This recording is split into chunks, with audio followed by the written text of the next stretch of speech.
What is going on, guys? Social Banter podcast here once again. And who's next to me? The one and only, my wife, my beautiful queen, Melissa Cruz. How you doing, baby? Hey, baby, I'm here. I'm just getting used to these new in-ears. Yeah, she's got some new toys that she's trying out now. So, and what a great treat do we have for you guys today. We got two amazing mentors, not only mentors, but friends and amazing family people. Well, we've talked about her quite a bit on our podcast. Oh, yeah, because she is the creator of the amazing logo, the Social Banter logo that is being blasted in merchandise now. And we will talk about her journey and her amazing graphic design and company as well. And her husband, my amazing saxophone player. See, if we could have the pictures right now, it'd be so fun. I know, right? If we could do videos, that would be amazing. But before we get there, let's thank our sponsors. So we got Congruo.com for all your business needs and business mentoring. We got the magician, Raul Sanchez Photography, which we were actually hanging out with him earlier today, doing some video shoots and photo shoots. Yep. We also have legendary screen printing, legendary tattoos, and legendary apparel for all your tattoo apparels or tattoo related apparel. Yeah, there you go. Yep. And other than that, who we got? HK Flow Recording. All right. For all your flow recording needs. So before we mention him, I want to start with the lady first, obviously. So Dani Macarthur, how you doing, mama? Good. Thanks for having me, guys. Awesome. How's life treating you so far? It's treating me. I'm so happy that we're all getting back to normal and Yay! We can all start living our lives, and that's the nice. Best part. Yeah. I know, right? That's the best part. That is the best part. So once again, thank you so much for creating the first official Social Banter podcast logo. It's amazing, and we have it blasted in the banner, and it's going everywhere in the social media. So we really appreciate that. So we've got it going on shirts and hats and all sorts of good stuff now. Oh yeah, it's getting which is amazing. Yeah, it's pretty badass. So we did our first photo shoot today with shirts that had the logo on it. Nice. Yes. And That's the great. Our banner was right behind us that had the full logo that you did and the color and everything. So it worked out perfect. Sweet. I can't wait to see it. Yeah, it's pretty badass. I'm not going to lie. So how did you get into that? How did you start your journey when it comes to drawing or graphic design, I guess you can call it? So I've always been into visual arts ever since I can remember. I mean, going back way till I was a kid and having my parents take me to museums and any chance I got to see any kind of visual art or draw or any of that. And my father ran a printing company, and I just kind of at 15 would kind of intern there as a receptionist and taught myself all of the digital world of graphics. So at 15 years old, you started at 15. Yeah, with the digital world, yeah. That's awesome. That is awesome. And then you started, so how did you actually start the drawing part digitally?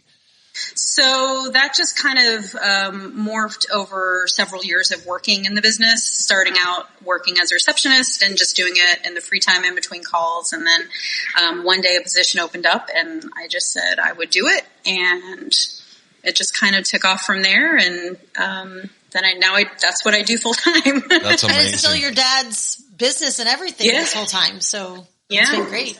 That's amazing. You guys are based out of Tampa, right?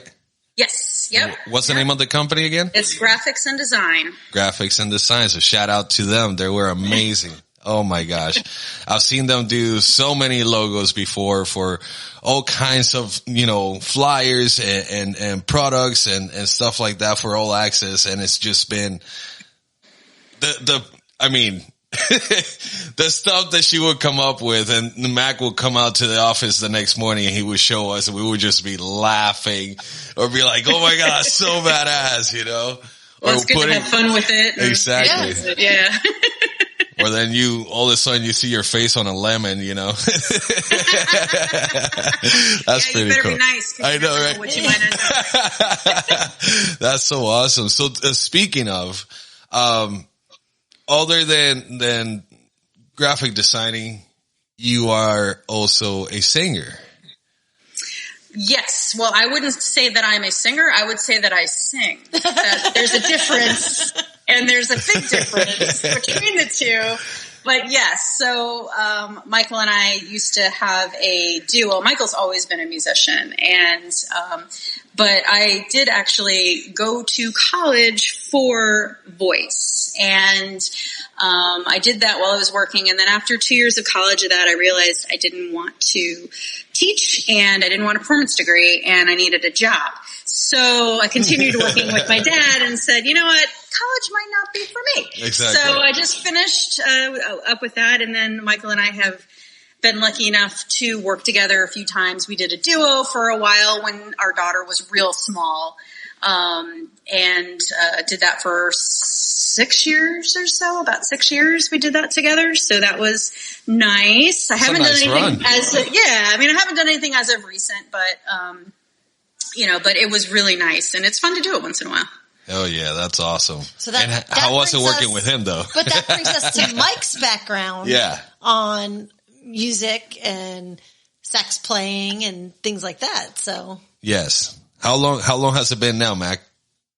I can't count that high. No, I started in, your average 4th or 5th grade band. Yeah. And actually before that, I played guitar for 4 years.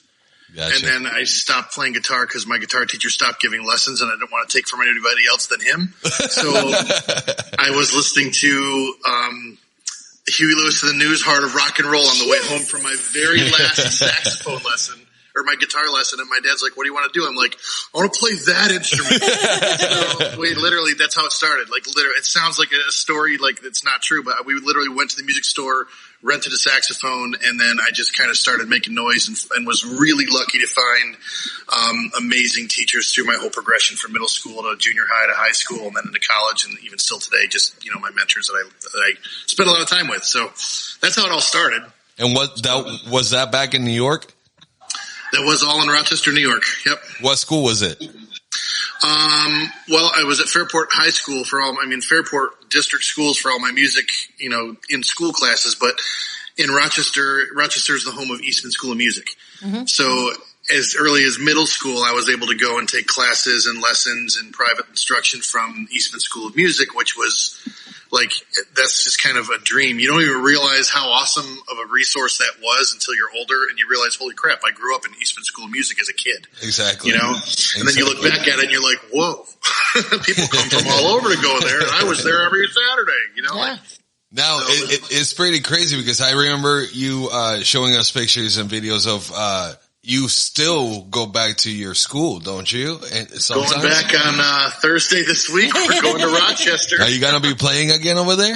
Nah, this trip is just for one of my stores up there. But over the past 2 decades, I've gone up, if not every year, every other year, to my high school, who I have an incredible relationship with my teacher from when I was in junior high on, my sax teacher, Bill Tiberio. And he will hook up gigs, and then I'll go do a gig with him on the weekends. And then during the week, I'd go into the school and do clinics with the kids, and then a high school concert where I'm like the special guest with the high school band and work with all the kids through the week. And then the parents can come see the concert at night. And that's been almost every other year for the past couple of decades. Man, that's sick. But you that's played with really some awesome. really amazing people that you haven't really loosened up about really how famous you are. And I'm not famous. I live in Land O'Lakes, Florida, and I play the saxophone. Saxophone. But you got some albums out, and you play with some incredible people all the time. It's all about people and relationships, Yes. and you don't realize how important that is when you're younger, and then when you're older, you realize how the path you took was because of who you knew. And sometimes it's just dumb luck. It is. Yeah. Sometimes it is. It really is. I was fortunate enough when I moved to Florida. I went to Florida State School of Music to start college, and then I transferred back to Manhattan School of Music. And then I left to go basically on the road with Maynard Ferguson because I met Carl Fisher, who played trumpet with Maynard for... Shout out to Carl. Yeah, Carl. I'm going to be in the studio with him tomorrow, actually. Nice. Yeah, he got me on the band, and it was from there. That was kind of like the springboard of having some credibility to my name, I guess. I mean, I had done some cool things and had gigs in my own band and everything, but nothing was like, oh, well, who's this guy? You know, and then all of a sudden you just get a gig with somebody and all of a sudden you're important, you know, but at the same time I was hanging on like by my fingernails to try to keep the gig because the guys that came before me in that tenor sax chair were monsters, man. They were icons in the jazz world. They became that by being on Maynard's band. And there I get tossed in like, hey man, you got to play like, you know, those guys. Like, no pressure. Right. So how intimidating was that for you to It was probably the most intimidating gig of my life to begin with. I remember flying to Columbia, South Carolina for my first gig, getting to the hotel before the bus got there and looking out the window of the hotel room like a puppy dog waiting for the tour bus to pull in. And it met all the guys. They were all super cool. And the next day was my first gig. It was like, hey, sound checks at 3, gigs at 7. Here we go. And it was just like you're literally thrown into the fire. I mean, I had the charts ahead of time. You learn the material. Yeah, for sure. And the level of musicianship was so high that I don't know that I would have ever felt adequate on a first gig in that band, like ever. I don't know that you ever would because it's just so intense. But after you play the gig, and Maynard was so freaking cool, and so like I equate him to the happy grandfather you can just hang out with. He was just a nurturing, funny, fun, intense, amazing guy. So he puts your nerves at ease, and his thing was like, just be you and let it go. Exactly. So eventually, you know, after I got the nerves out of my throat and my stomach, and you swallowed it all back down. Yeah, pushed it all deep down inside. Oh man, but it was great. So, and then from there, because I worked with Maynard, you know, then that lasted a couple years on the road with him, and from that, it just springboards. People know that you played with Maynard, so hey, call this guy, and it's all the network of people that you meet, and the good players, and you know, I mean, look, Carl went on to play with Billy Joel, and he still is with him. I know, that's so intense. That is. But I play with Dani Macarthur. Exactly. Who could ask for anything more? I know, right? No, but that's pretty smiling face next to him. Come on. I know. That's it. He needed somebody to make him look good. You know what I mean? Plus, I don't think I could take Billy Joel home. I could take her home. I know, right? There you go. Yeah. That would be pretty expensive. That's awesome, man. So you actually had some albums out. Yeah, you definitely are in the music industry. You've been in it for a long time. Mm-hmm. But not only that, you have been helping the whole Florida community as well with your actual business, which is, it started as All Access Vapor. Can you tell us a little bit about that? Yeah. How did you start that journey? I hired this guy named Dan Cruz one day at band camp. Right. What happened was... No, I literally, it was a weird transition. It started with a fire pit in our driveway and an old friend, and we decided I was sick of touring. Like, I didn't want to be on the road. The drives were getting crazy. And her daughter was really young. Yep, she was like 4 or 5 years old. Yeah. And I didn't want to travel and watch her grow up from FaceTime. So exactly. I said, you know what? I want to do something. Thank God we at least had that at that time. I know, right? Because, oh my God. Yeah. Before that, forget it. Yeah. So I literally wanted to start a business, and I had quit smoking by vaping. So it was a logical, hey, I have a passion for this. Let me go open up a vape shop. So as they say, the rest is history, and that evolved into where we are now with the vape stores closing, and I have a CBD store with a full-blown ISO 6 lab. And whoa! Wait a second. You're speaking Chinese to my people over here. What is an ISO 6 lab? What is this stuff that you're talking about? CBD. What is this? All right. So CBD is a cannabinoid that comes from the hemp plant, and it's a natural aid in sleep and anxiety and stress and inflammation. And the lab that we have, an ISO 6 lab, is just a fancy name saying it's basically a clean room able to make medical grade stuff. That's amazing. At a bare bones minimum. It's like a big fish tank that I can look at Manny through and say, hey, you know, that's but awesome. It's, you know, we've built that, and then said, if we're going to do it, we're going to do it the right way, and we're going to go all in and make sure that we were as adult about it and not be a little seedy shop, Yeah. Exactly. So we went head first and we opened it up, and it's been going well. I have one store here in Lutz, and I have one store in Rochester, New York, because I had the infrastructure up there with family and friends to, do this, take care of the store, and then it gives me an opportunity to go back, or a reason to go back and visit with family. That is awesome. Now, do you still have the one in Palm Harbor also? Nope, all of them closed, because that was a joint store with a vapor store. Okay. So when it closed, I closed all the vapor stores, and I even got rid of the Clearwater CBD store as well, just to kind of streamline the whole thing. Okay. So now you said that you have the CBD store. Now, I've been looking at this stuff that a lot of people have been asking me about, and it's this whole Delta 9 thing. No, Delta 8. Delta 8, sorry. Delta L. You see, Yeah. Delta 8. Now you're Delta confusing 8, me. yeah. I told Delta 9. Delta 9. Delta 8. IRS are the Jeez. Right. So Delta 8, what is it? Delta 8 is another cannabinoid that gives you the same euphoric high as Delta 9 THC. I see the puppy. Is that Midnight? Midnight's back there. Midnight has entered Midnight the building. is hanging out. Yeah. Hi, Midnight. So, oh, here she is. Look at that little puppy. oh wow, Little poodle. she definitely got bigger. You did a cutie. For those who did not want a dog at first. I know, right? Yes. Yeah. Well, that's a whole nother story. The girls were like bugging me for a long time. We want a puppy. We want a puppy. I'm like, no, because I'm allergic. So I'm like, okay, well, I'm going to give them a laundry list of stuff that I want out of a dog. And I thought it was such a perfect list that we'd never find a dog like that. And then they both come back. They're like, here, let's go get this one. I'm like, oh, Found it. They found everything that worked. and we're glad we did. You challenged them and they That's awesome. Yeah, I don't challenge them anymore. Yeah, definitely. We learned the hard way, right? You learned the hard way. That's right. So That's the Delta 8, Yep. I was just reading actually recently that you can use it, but if you take a drug test, it will come back positive. That's absolutely correct. Even with regular CBD, if you take enough of it, there's still a THC content in CBD.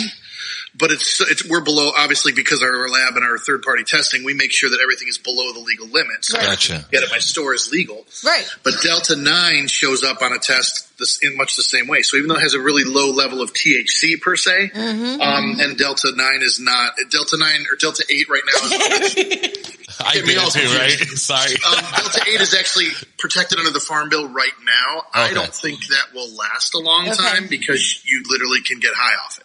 Yeah, and that's what I was reading. A couple of places locally had to close down because they were not aware of the effect of it.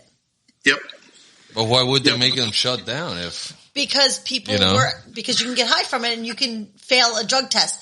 Parolees, things like that, they're not allowed to smoke gotcha. it. Yeah. But it says it right on there. You guys, I'm sure you guys make the label. It says it's got THC. Yeah. But it also says you can die from taking the Tylenol too. Oh yeah, that's right. Exactly. Side effects. Yeah, it was one of those things where they're really good at educating the public, so they make it very clear. Yeah. What are you looking for? What kind of product are you looking for? And if they don't, and they're very honest with them if they have any questions. All their staff is so knowledgeable that they really make everybody aware when they walk through that door what kind of products they're getting. Yeah, it's been amazing, honestly, because I even remember before you guys closed down the Palm Harbor store, I had sent an older lady that was a friend of a friend that I used to work with, and she went to Tommy over on Palm Harbor when he was there, and I was like, just ask whatever questions you need or you have. Make sure you ask them.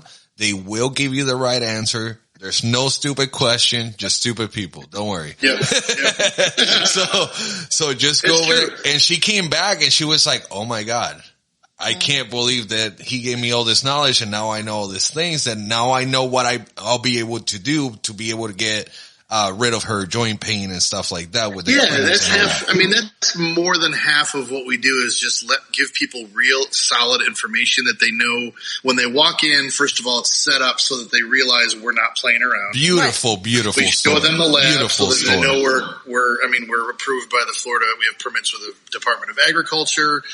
Everything that we need, we have. And we can easily say to them, this is the real deal information. Right. Yes, you can get high from this. No, it's not going to work from this. We still, in this industry, it's taboo and technically illegal to say that we can make medical claims, right? We can't do that. Oh, yeah. But we can say, hey, this product has proven to help you sleep, hands down. Right. Gotcha. So that's the angle we take. Like, this is geared towards this. This works for this. This works for this. So how did the stuff with the vaping cause you to switch down? over? Yeah, to switch over. Like, how did that affect the situation? Because that was the biggest booming thing at that first part because of vaping was smoking. All Access Vapor up until the very end was killing it. We were doing great. We had an amazing customer base. We had the best customers in the world, man. It was awesome. Absolutely. They were loyal. And that's where Dani made a lot of the labels. All of our labels had 300 flavors on the bar that she made all the labels for and designed. What happened in a nutshell was the FDA required, and see, we were in a different seat than most places. Mm-hmm. Most smoke shops or vape shops were buying from a distributor. Hey, I want these 35 brands in my store, and they order it from a distributor. They come up, they put on the shelf. Exactly. We were making our own, so we were the manufacturer. Right. So because of that, the FDA put out that you had to have a PMTA, pre-market testing application, for every flavor and every strength of that flavor. Oh, wow. Shit, to be submitted. Now, the problem is I had 302 flavors with 3 variants each, which meant you had 600 some flavors, and every one of those PMTAs would have cost me at a minimum $117,000 up to $400 and some thousand for each PMTA. Wow. So I didn't have an extra $35 million laying around. Right. Are you sure? Yeah, I looked. Come on. Just start digging in the backyard. I'm sure you'll find it. The option I had was to stop making my own and buying a third party that I found that had already submitted their PMTAs, or, cut our losses and kind of, take care of everybody and move on, which is what we opted to do. So we took care of the 5 people that left.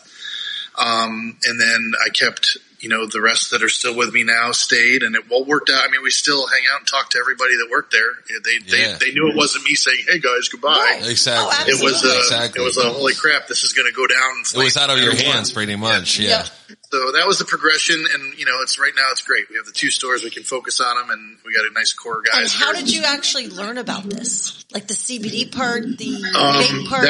How did you actually learn about it and get that knowledge to be able to go forth with it? Hours. Just the hours and trial and error. And Manny Gassett, who's my lab manager. Shout out to Manny. Yeah, Manny. He was the kind of, he made all the juices, so he transitioned into making CBD. So a lot of it was just, hey, let's go for it and let's try it. And then as you start making stuff, you have to send them out for testing. So then we'd get a test back. And I remember our first batch of testing was over a $10,000 whoops. Oh.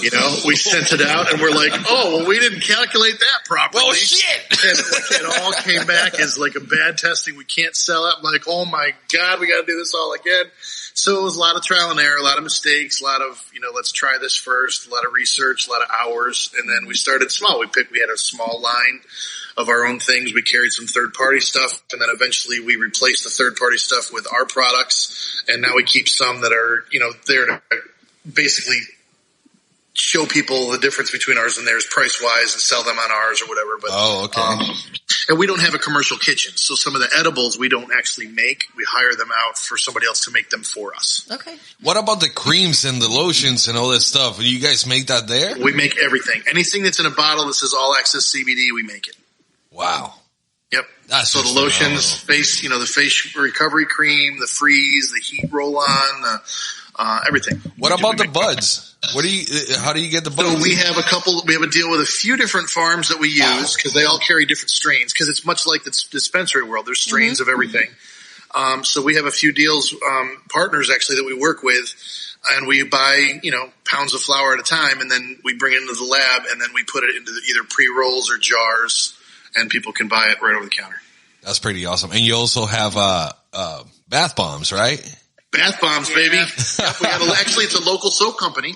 Really? One of the girls that we met when we opened up, and she has her own soap company. So she comes in, and we put all the CBD that we made, kind of the concoction, and then she does the molds, and then we package them all up. That's badass. So it's like local soap. That's awesome. Yeah. And it smells amazing. That stuff smells amazing. Yep. So everything that you sell, though, so like you just said, the edibles, they use your CBD, though. Yes. And they make it. Yeah, well, no, the gummy bears that we buy from a third-party company, that's just their product, and we sell theirs. Now, we also have a company that we partnered with. They make our own formulation of it. So we have an All Access jar of gummy bears. Mm-hmm. That's ours. Okay. They just do it all because they have the kitchen to do it. Yep. That's pretty awesome, man. We're definitely going to have to go up there and check out the lab. Oh, for no, sure. I've ordered online. I know. We order online. But I'm saying we need to actually go because I haven't seen the lab Christopher had to use them for quite a bit. Yes. He's having trouble sleeping. Yeah. With the growth spurts that he's been getting. Yeah. Yep. Every night he would say to me, "Can I have my gummy? Can I have my gummy?" He's been playing baseball and football too, so it's like he's the quarterback and he's the catcher in baseball. Awesome. So yeah, his shoulder has been bothering him for quite a while now, and the gummies have been great for him. I'll tell you, for the muscle pain, that the recovery cream, like the topical stuff, is amazing. Yeah, that's why we got it, and we got it from you guys, so I really appreciate it. Yeah. Huh? Yep. We have to get some of that. Yeah, we need to get more. Yep. That's for sure. I know where you can do that. Yeah. I know, right? I know a guy. Well, like I said, the last time I ordered online, and it was for the gummies because he was just loving them and being able to sleep so much better. Oh, yeah. We had to do a social banter discount code for online. So for customers, that would be awesome. That would be awesome. Yes. Yeah. We'll get that together this week. I'll talk to you in the next couple of days, and we'll put it online, and then you guys can just send out a thing, say, hey, if you want to go shop here, get 20% off or whatever. Yeah, and you guys hear it here first, and from the GOAT himself. He said it. He's gonna give us a code for you guys to be able to go onto allaccesscbd.com, correct?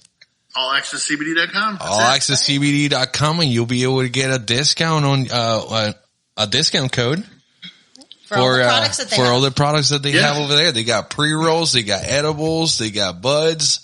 I mean, they got vapes. So I'll get that into the system tomorrow, and then I'll let you know when it's up and live, and you can share it with everybody, and they'll just go in and enter it on checkout. Man, that would be badass. I'm sure our customers, they love that stuff like that. I have a lot of musicians that are listening to us. I have a lot of first responders too that are listening to us that are into CBD. Yep. And luckily, we'll be able to get one of the first responders, one of our main first responders, into the podcast soon. Cool. Hopefully, once everything, simmers down from all the craziness from Memorial Day weekend. But those guys have been crazy busy over in Tarpon and Pinellas County. But other than that. So tell us what else is going on. Yes. How's everybody else? How's the family? How's Sydney? Sydney just graduated. They have a beautiful girl. They have a beautiful daughter, and I love her so much. That's my city Sid. I miss her so much. Ellen was actually showing me pictures the other day. She just graduated. Yep. Yeah. 8th grade, and now going on it. So she's excited to be in high school, and she's more excited just to be able to sleep in every day. Yep. So Ella does too. Is she going to go to the high school, or is she? Well, the school she's in is a 4th grade through 12th. Okay, so she is staying with the same. That's awesome. Yeah, awesome. So even better. The school's literally like 300 yards from my store. So we can. She's nice and close, and it's nice and easy. It's a great school, so we're just keeping it right there. That is so awesome. So what is she into now? Everything. Oh, she's totally into anime now. I did see a picture of her shirt with an anime shirt. Yes. Oh, yes. Oh, yeah. She's now she's into the cosplay thing. I just had to buy a costume for her. It sounds like mom. Did you get it from you? Well, I was never into anime, but she's into like more like the scary stuff. Okay. That definitely is me. Yeah. Okay. That's awesome. All the dark soul. And so she's like, Mom, my soul's only half dark. I said, don't worry, sweetie. When you get older, your soul will go completely dark. Oh, that's awesome. Okay, so when is she going to Halloween scream with you? You know. Yeah, oh my God. Yes. As soon as she can. Yeah. As soon as she can. It's a slow process for her. She doesn't, she hasn't watched like a full on super scary movie yet. So I can't wait for the day she tells you guys, "Hey guys, I got my first year Halloween Horror Nights or something like that working. Yeah. I'm one of the characters." So she's going to be first in line to work there. That would be hilarious, man. Yeah. So what do you have? What do you guys have planned for the future? So you said do you're you have going anything to New York. Yes. We're going to Rochester this week. I haven't been there since I opened the store in February of last year. Literally less than a month after we opened the store, COVID hit. And we kept the store open, obviously, like everybody did in the beginning, like what's happening.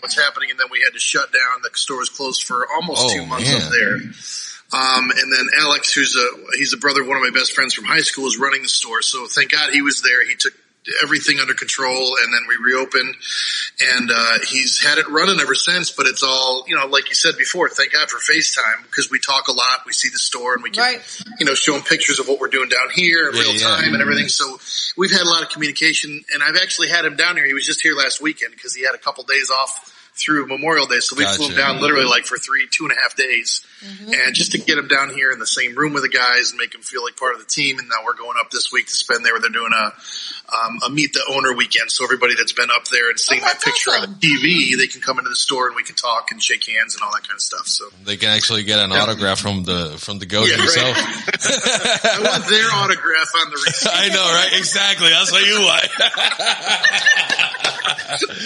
They don't want mine. I want theirs. No, but that is awesome. So do you have anything else that you have going on that you're working on for the near future or in the future right now? Well, oddly enough, I haven't played my saxophone very much in the past year. So a couple months ago, I did a birthday live stream from my studio. Which it was nasty. Hold on. We did not mention that they have a studio as well. That's what I was trying to get to right now. Yes.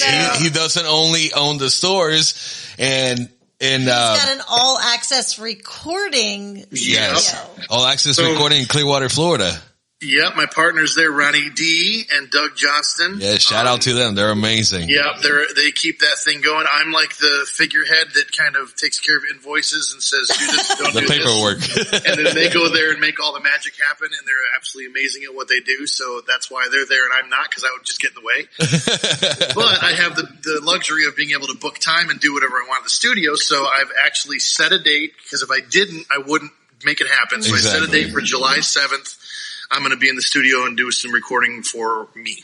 And Yay! That's really? Awesome. So Mike MacArthur is coming out with a new album? Yeah, if I make it, yep. Yeah.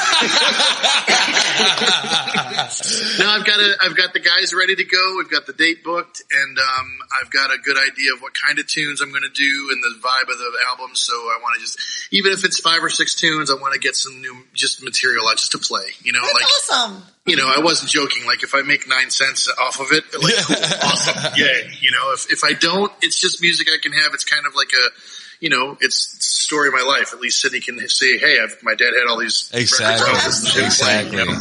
What about some Christmas tunes again? Yeah, we talked about that.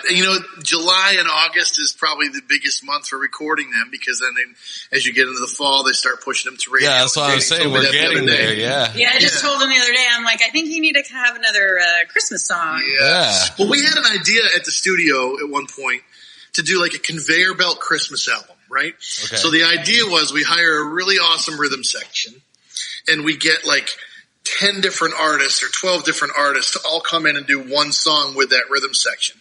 and then pull it out as an All Access recording Christmas. Yes. Wow. So we have like a bunch of different artists with the same rhythm section and just kind of do all styles, whether it's a country tune or a pop tune or whatever. So we might tackle that this summer if we can find the time and get it. And that sounds like a great idea, honestly. Yep. And So that's a possibility. Yep. Yeah. Or my personal favorite, I wanted to record an all chicken album with just chicken noises to popular music. I mean, those dogs that did Jingle Bells. Oh my God. I'm telling you right now, you'll go viral. Right? You'll go viral. I guarantee you. I think it's worth it. All you have to do is be in the car with her, like to a trip to Miami, and you'll know what I'm talking about. 'Cause when she gets bored, every song sounds like a chicken. So, Dani, let me ask you: Yeah. Are you TikTok famous yet? No, I stay away from the TikTok. I am far too old to even think about learning a new social media. I just learned Facebook. I can't possibly. You just learned. Possibly put another social media platform on my plate. I just can't do it. Right. So are you I gonna leave go, that to the kids. are you going to go in the All over it. studio with him at all? Are you gonna be recording with him? Maybe eventually. I mean, I let him do what he does best. He's the professional. Yeah, but you still got pipes, though. I know you can sing. Well, maybe someday I'll get back in there. We really hope so, because I would love for everybody to be able to hear your voice as well. Well, let's talk about you for a second. Wait, what? You've been in that room and recorded. Oh my God, it's amazing. It's amazing. That experience. Doc Johnson, he's a magician when it comes to the board. Ronnie D, he's an awesome guy as well. I mean, All Access recording, guys, is the shit.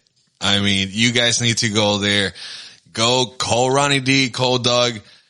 Get your asses in there, scheduled up. And It's a cool place. Our whole the vibe is amazing. Studio, Yeah.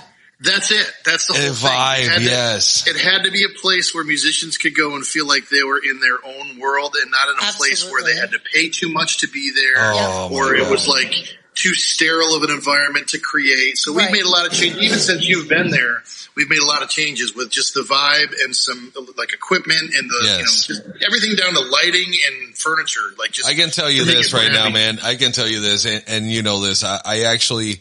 I was recording with one band at All Access, and with another band I was recording at another studio in Clearwater.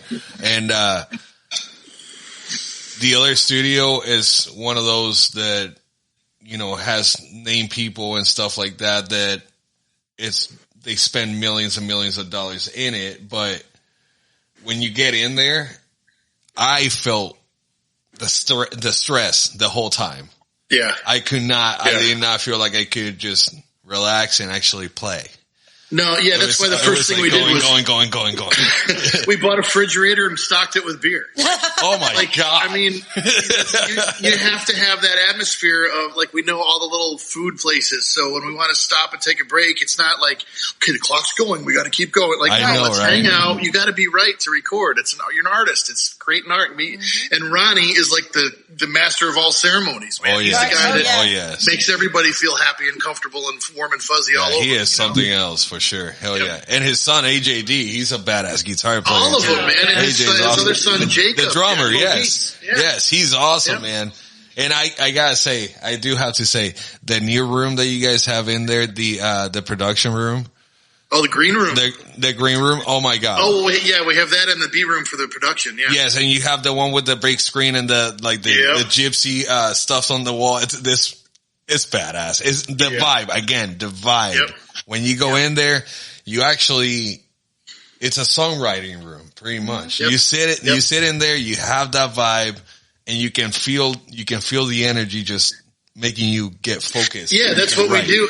We have an artist, Sammy Fusek, I used to work with at Busch Gardens years and years ago. We worked in a wedding band together years ago, and she's an amazing singer, and I wanted to bring her in because we haven't done a lot of pop music, like straight up pop. Mm-hmm. So my idea was to bring her in and write a tune and produce a tune I'm just going to do it. I'm going to bring her in. I'm going to tell her what I want to hear, what's going to go. Ronnie's going to be right there. He was helping write and produce. And we sat her in a room, and I wanted it to be along the lines of a Dua Lipa pop, right down the middle, right? So she brought this, she brought this tune to the table. It's called Electric, and I'm going in next Tuesday to kind of wrap up the MIDI track. So we went into that room, and I did the whole thing with Ronnie. He's at the computer with all the tools and toys and everything, which I'm not that guy, but I can tell you. But it looks badass. Right.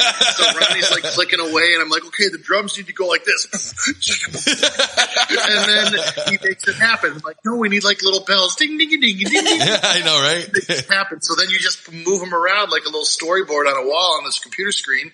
And she sang a scratch track, and now we're going to clean it up and then bring in the rhythm section to lay down the real tracks and make it exactly right, then do all the percussion and overdubs and background vocals, and it's going to be a really, really, really well-produced tune. So, that's awesome. Man, that's amazing. Oh, yeah. That's pretty badass.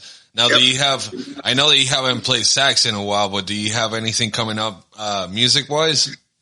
I've got a couple people that called. I'm going to be working with a Modern Gentleman those are the guys that used to be Frankie Valli's Four Seasons. Oh, wow. They worked with Frankie for over 10 years, and I met them on Frankie's gig, and they've broken off into their own thing called the Modern Gentleman. So they do a kind of a tribute to Frankie in the whole doo-wop world with it's music. Nice. You don't realize it's as good as it is until you really sit and listen to it. Like all the Beach Boys stuff and the doo-wop stuff and everything. So they do a whole show that caters to all that kind of stuff. So I'm going to be doing some stuff when they come to Florida. I'll call. They actually did an ad for me at CBD. Oh, really? They're all That's CBD right. users. Yes, I saw it online. They all order CBD all the time, and they're all amazing guys, and they're all out west. Well, one of them's New York and LA.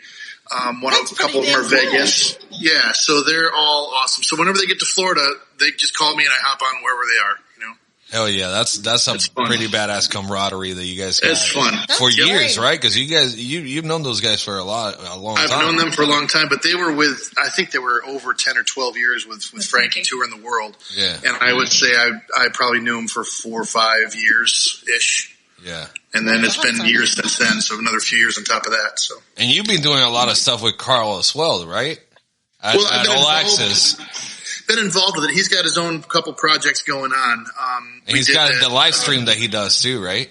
The live stream is awesome. The Tuesday night hang. Yep. Yeah, that's pretty badass. I've watched that quite a few times. Yeah. Yep, that's a blast.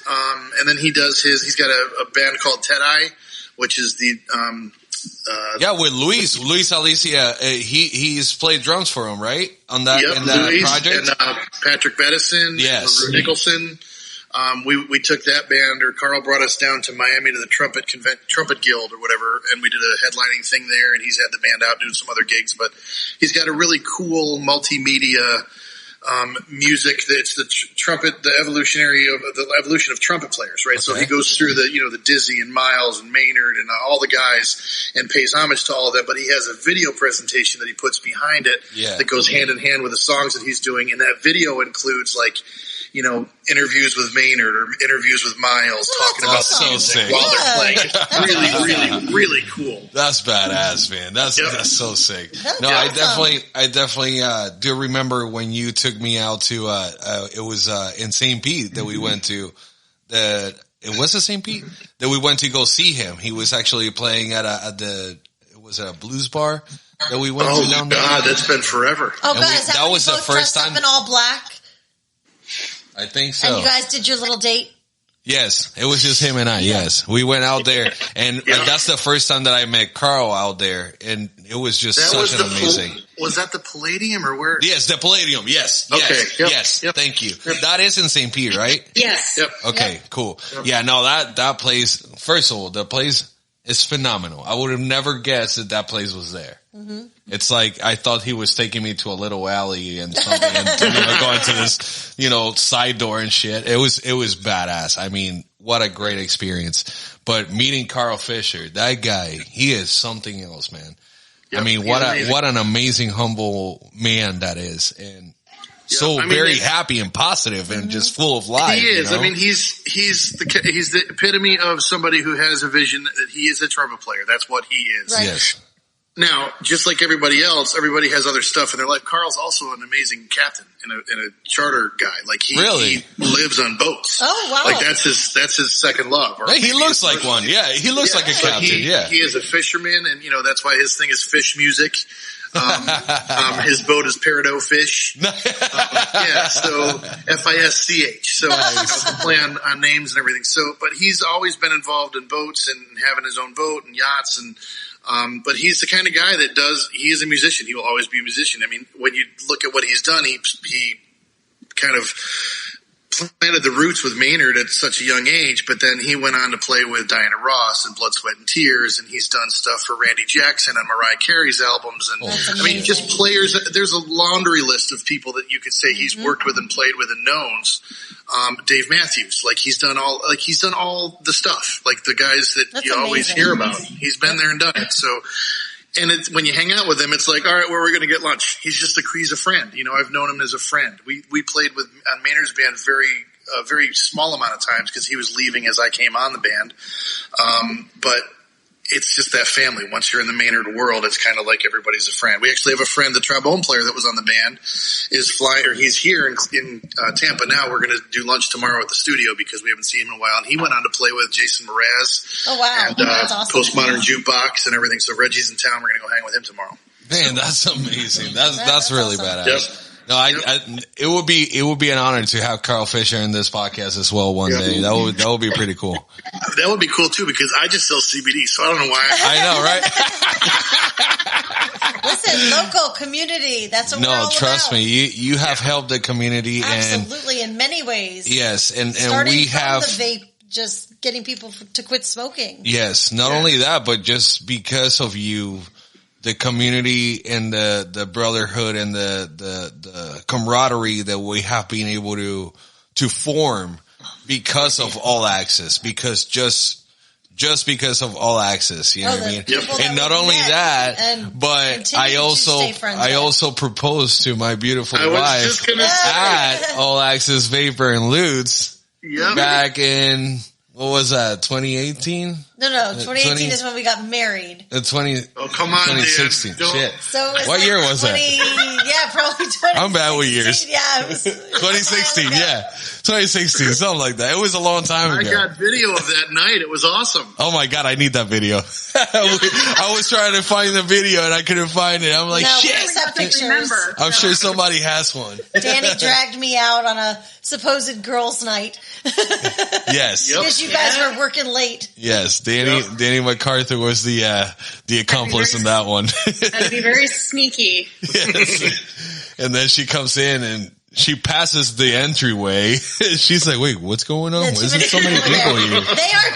They were not doing inventory because there was way too many people there. Wasn't happening. No, it was pretty badass. And Richard made this amazing poem for us. Which is, Richard was the one that did the poem. I have it hanging in the hallway right now. It's still on our wall. Yeah. Awesome. That's pretty awesome. Yeah, I shout out to Richard as well. I had and the whole All Access team over there. Seriously, I miss you guys and thank you guys so much for taking the time for being here. Of course, man, no problem. Thanks for having us. We got to get all the kids together and throw them in the pool and fire up. I know it's been a while. All this COVID stuff kept us all away. Ready. Yeah, I think the last time we actually saw you face to face, we were at Zimzari's. Yes. Oh, wow. Zimzari. It's been a while. And it was probably right before COVID hit. Yeah, literally. Yeah, we're all like 20 years older. I know, right? That's what it feels like. That is definitely true. Exactly what it feels like. But yeah. I always tell people in a weird way, it was kind of nice to push the pause button for a little bit. Yeah.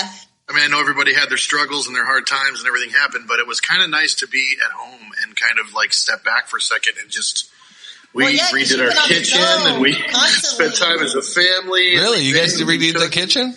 Oh, yeah. Yeah, you haven't even seen.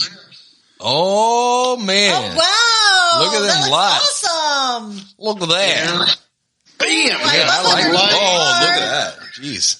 That is badass. Great. Yeah. They have a beautiful. You guys have a beautiful home. That's amazing. Come over and mess it up. Yes. Because that's what the kids will do. We got Tasmanian devils over here. No, but that's really cool. And I really hope to see you guys soon, after you guys come back from Rochester. And, I hope you guys have a safe flight. And thank you, man. Thank you. I love you guys so. Love you too. We love you too. I've checked out the podcast and it's awesome, and you guys are doing a great thing, and I hope you get much more traction as the weeks go by and months go by, and it's just really cool. We'll spread it along, we'll share and like and all that stuff, and yeah, as they say, again, as Dani, the thank youngsters you so say, much for helping I'll us have out. them smash the like button. Exactly. And leave a review as well. Please leave a review. No, but Dani, thank you so much for the logo. getting that logo for us. Like, That it was no badass questions logo. asked. Hold on. It's going to show us. Wait. Oh, look at that. Yeah. There it is. It's a little big, just right, bam. Nice. And that's just the banner. But we got hats, we got a got few shirts, hats, we got some shirts. So. we may have underwear. I want to get some Speedos made with the Social Banter podcast, cause Speedos are a thing. It'll be the banana hammock. Exactly. Exactly. He already knows me too well. No, but yeah, we should definitely try to do something at the studio with Social Banter. And if you guys are gonna be doing a showcase at the studio or something like that, we can always do an episode with whatever bands you guys have over there. Bring it down. We'll record something you can just release. We'll put you in the green room so we can put you we'll put you at the top of the trade center. We'll be like, oh shit! We'll put you in the Eiffel Tower. And that would be cool, man. We should definitely try that out and do an episode of it and see how that goes. That would be cool as hell. Yep. But yeah, guys, thank you so much. And our pleasure. Hey, real quick, us, brother. Yeah. The song that we actually were playing in the intro of this episode was Sydney Style. Can you tell us a little bit about that track? Yeah, it was when I did that album. It was I'm not a writer per se, but I wanted to have a few original tunes on my album, so I took a stab at it. And that song, it was in our Sydney's little playroom at the time. We had a piano there, and I was writing, and she was just dancing around. I didn't know what I was doing. I'm sitting there plunking out the keys like, oh, this is kind of cool. I had a little drum machine going, and she's just dancing around like nobody's watching. So when I finished it, I'm like, well, that's Sydney's style. So we named it, and that was it. It was just a quick little, hey, it works. Let's do it. Have fun with it and play. So man, that's amazing. That's pretty much it. Yeah. Now, one final quick question, and I'll let you guys go with this one. Yeah. For a person that is following your footsteps right now, that's trying to starting their own business or starting in music or just in life in general, what would be a message that you would send to them? Have a solid vision. Have a solid vision of what you want to do and where you want to be and how you want to get there. And one of the most important things is knowing when you sleep at night that you don't regret anything that you did. Amen. That's about it. I mean, it's going to bed with a clear conscience, knowing that you've tried as hard as you can, you've done as much as you can, you help as much as you can, you support as much as you can. You give back as much as you can. Yeah, because everybody, we were lucky to be this past year. Like, we were okay. We were home. We had our jobs well enough to be able to keep things happening. There were, people were sitting in food lines trying to wait for their next meal. We fortunately, thank God, didn't have to deal with that. So knowing that we have a lot, but you try to do whatever you can for other people so that it might ease that person's, day or year, or life, So just, it's a people world, man. The relationships and having a vision of where you want to be and how you want to get there is really important. Man, that's amazing. Well, you guys heard it from the goat's mouth. All right. We love you guys. I love you guys so much. Guys, thank you so very much. And hopefully we will see you soon when you get back. Maybe we can finally all get together again. We'll do call some you. dinner. And we'll plan Absolutely. All right, guys. And this is Mike Macarthur himself. Track called Sydney Style. Love you guys. Thank you. Love ya. Have a good one. Bye-bye.